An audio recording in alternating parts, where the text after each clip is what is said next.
Welcome to American Story on viewing Learning English. Today's story is The Lady of the Tigers by Bram Stoker. Here is Barbara playing with the story.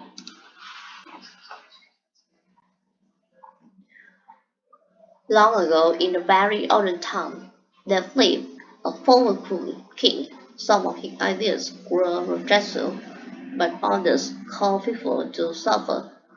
One of the king's ideas were public arena were urgent or poetic justice.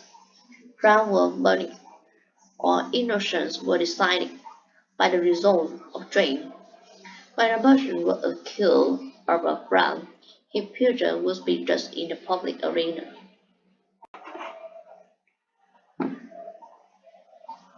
All the people would gather in the building. The king sat high on his ceremonial dress. He prayed aside and draw under him often.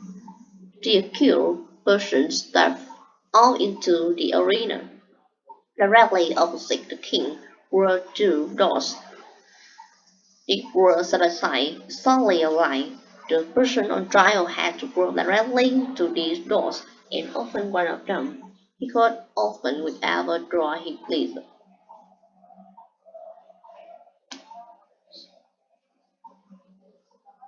If the accused man opened the one door, out came a hungry tiger, furious in the flame.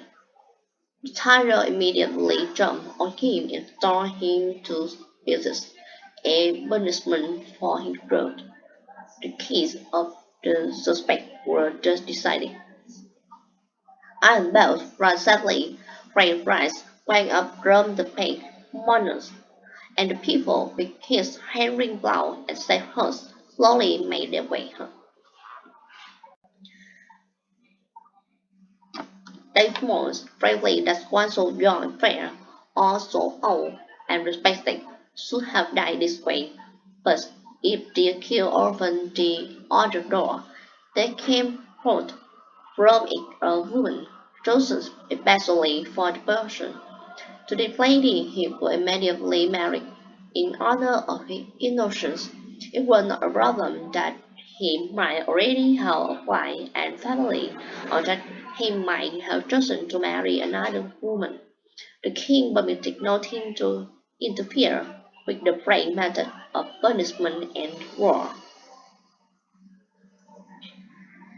Another door opened under the king, and a legitimate singers, dancers, or musicians joined the man and the lady. The marriage ceremony was quickly completed. Then the bells made cheerful noises. The people switched happily, and the innocent man led the new wife to his home, following children who drew flowers on the path. This was the king's method of carrying out justice. Its plans appeared perfect. The accused person could not know which door were hiding the lady. He opened either as he pleased, without knowing whether, in the next minute, he were to be killed or married. Sometimes the, the fierce animal came out of one door, sometimes it came out of the other. The method was a popular one when the people gathered together on one of the great drought days. They never knew whether they would see a bloody killing or a happy ending, so everyone was always interested. And the thinking part of the community would bring no dread of advance against the plan. Did not the accused, did not the accused person have the whole matter in his own hands? The king had a beautiful daughter who was like him in many ways. He loved her both on humanity. The princess secretly loved a young man who was the best looking and bravest in the land. But he was a commoner, not part of an important family.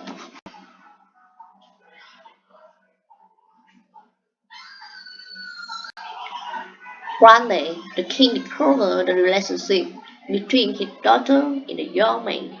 The men were immediately but in prison. A day was set for his trial in the king's public arena. This, of course, was an especially important event. Never before had a common subject been praised enough to love the daughter of the king. The king knew that the young man would be punished, even if he orphaned the bride daughter, and the king would take pleasure in watching the series of events which would judge whether or not the man had done wrong in loving the princess. The day of the trial arrived. Brought far and near the people rather, in the arena and outside its walls. The king and his advisers were in their places, opposite the two doors. On were ready, the sign was ribbon. The door under the king opened and the lover of the princess entered the arena.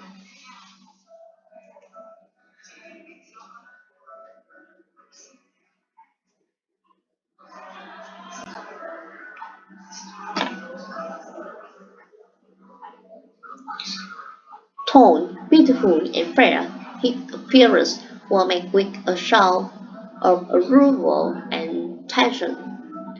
Half the people had not known so perfect a young man flee among them. No wonder the rest loved him. What a terrible thing for him to be there. As the young man entered the public arena, he turned to paint to the king, but he did not as all think of the great ruler. The young man's eyes instead were fixed on the princess, who said to the bride of her father.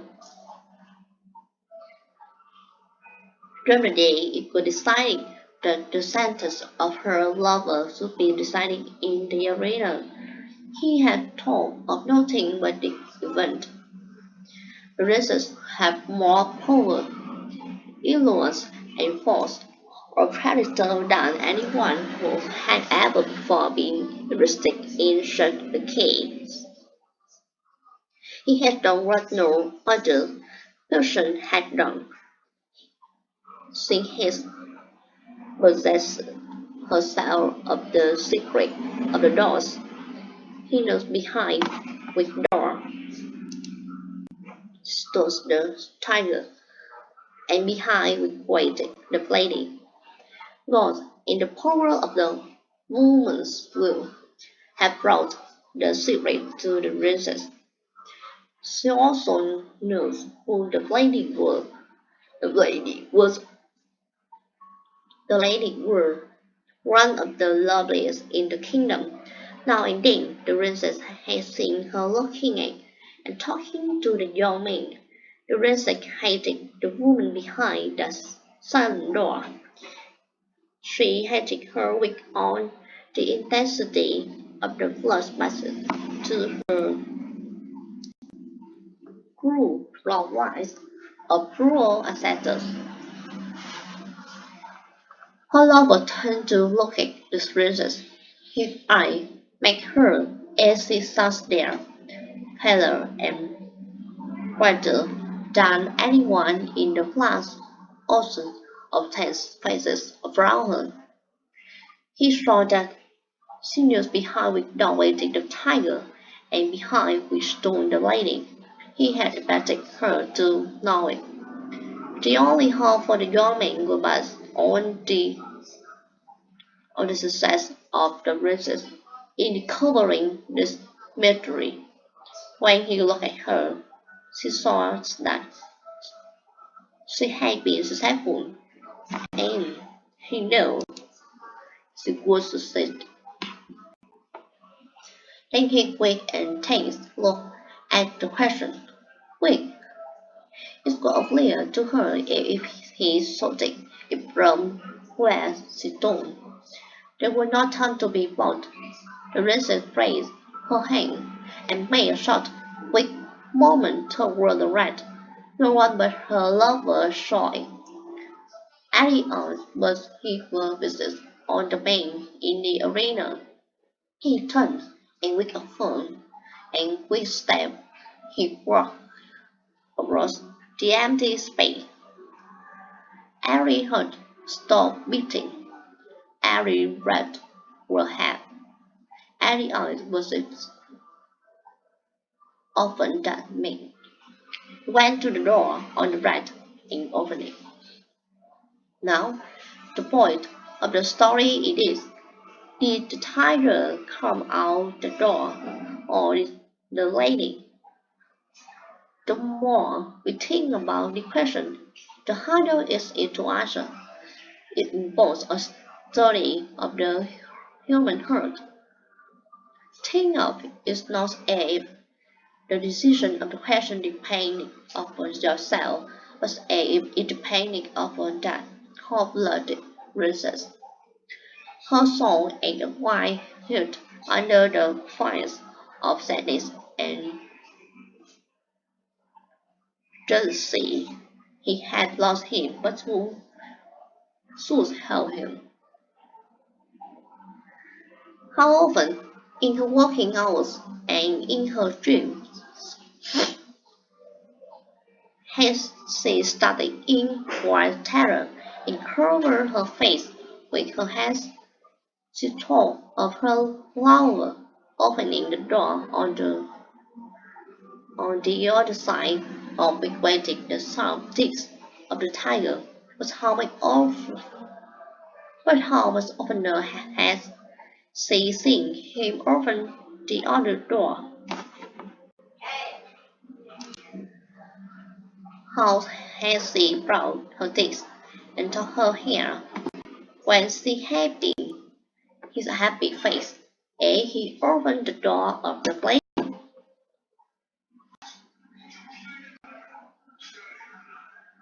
How her soul had been in pain when she had seen him run to meet that woman, with her look of victory, followed by the happy shows of the brow, in which her one sight bright was lost. Would it not be better for him to die quickly and go to wait for her in that last place of the future? And yes, the tiger, the rise, that blood.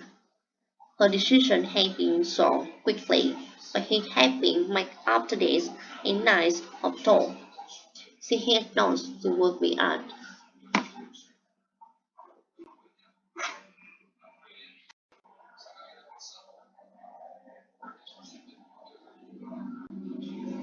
And she had decided what she would answer, and she had moved her hand to the right.